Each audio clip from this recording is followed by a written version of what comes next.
Hey hey, my name is Shortrange and welcome to Crossroads, a place where worlds connect. How are you all doing today? I'm standing here in my village on top of the bridge leading towards this beautiful lighthouse we built in last episode. And I'm still very much in love with it. Now, I'm not planning on any village building today. Well, maybe a small one. But that's because I got an even better idea. You see, next upcoming holiday is a spooky one. And you might know we started a Hellow in Iceland here on the server, and as a good traveler I already did a small part by building the nether portal on stream the other day. Now, don't get me wrong, that's the only thing I have planned for Halloween. Oh no. I didn't mention this sign last episode, but it has all to do with today's build. I was lucky enough to find a zombie spawner over there under my base some time ago. And well, with the upcoming Halloween, this seems like the perfect timing to give the standard Minecraft zombie spawner dungeon a makeover. Now, the makeover is one thing, but I'm going to need victims, fellow travelers to test the dungeon out. So I was thinking let's do some kind of adventure quest and attach a nice lost treasure to it.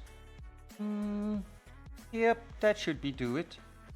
Knowing my fellow travelers, they're not going to be able to resist a shiny, sparkling treasure. We are here on the foot of the snow-capped mountain next to my village. And assuming my calculations are correct, we should be above the zombie spawner. Now, I believe some digging is going to be required for this, so I already gathered a bunch of chests, some shulkers, and to make my life easier, a beacon kit.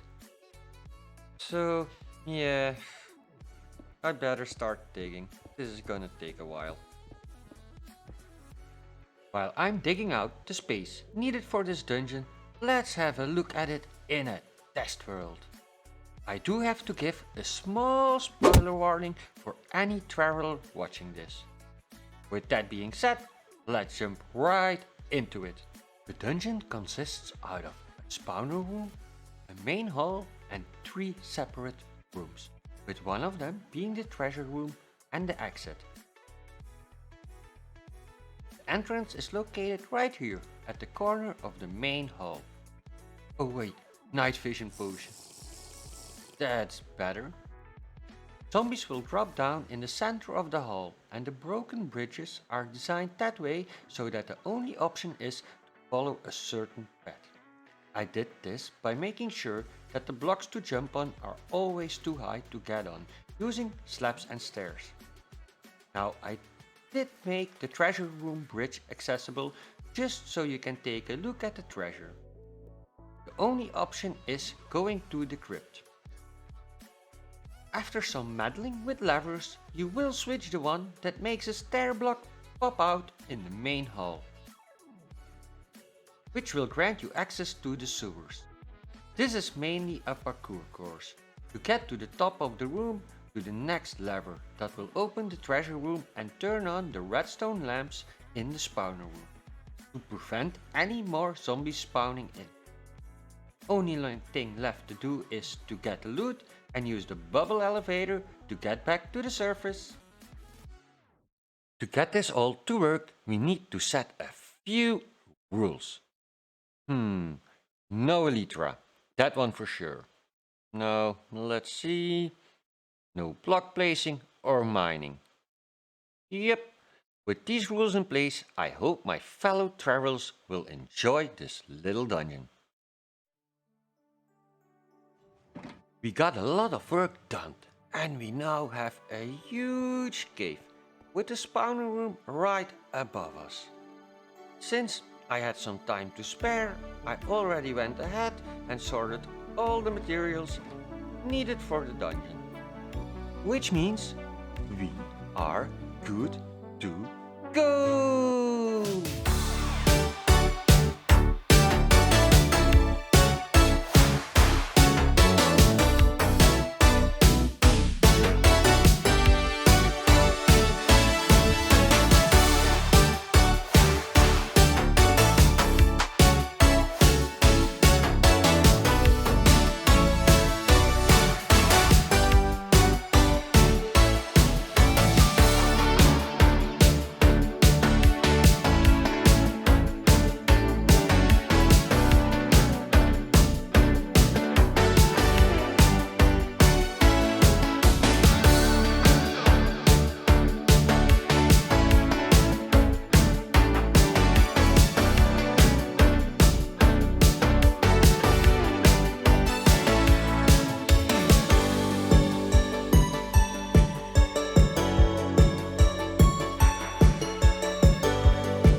I might have had a small encounter with a zombie, but as far as I can tell, I'm not missing any pieces. I do have an unhealthy craving for brains, but besides that, I'm a-okay. With the dungeon built and the loot place, it's about time I head out to the Halloween Island and get this adventure quest set up. We made it to the Halloween Island. Now, I already went ahead and built up my adventure quest area, which I will show you in a second. First, we're going to take a little look at the portal tree I've built. I tried to make it as spooky as I could, and I believe it turned out quite well. I don't want to blow my own trumpet, but to be honest, it looks amazing. So, adventure quests. It all starts right over here at this huge cauldron. I've put some rules down at the side and a clear warning that this quest is dangerous and you could die. The first quest is on top of this tower. I did my best to give it a small story, which I'm not spoiling at this moment. Might want to keep an eye on my fellow travelers, their channels. The adventure is made out of two quests. First, a collection quest, you know, the standard get X item, mainly to lead you towards the second quest, which, well, is the dungeon I've built. Speaking of that dungeon, there's still a small part I need to complete, and I found a nice way to still do a little bit of village building. What do I mean with that? As you can see, the road towards the dungeon is planned out, but not built yet. Now, I'm not gonna build everything up at once, but I do like to give at least the path towards the dungeon some love. So I collect everything I need in these shulkers. And, well, here we go!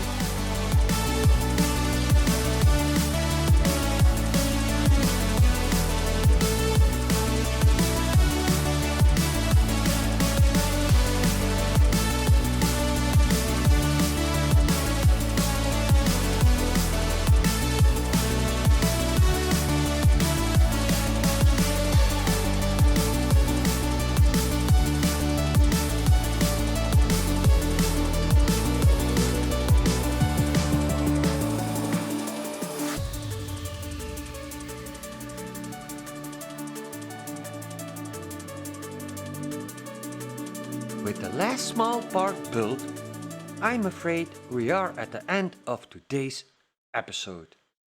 I hope my fellow travelers will like the dungeon I built and enjoy their run through. For all you guys, I'll see you next time, and until then, take care, bye bye!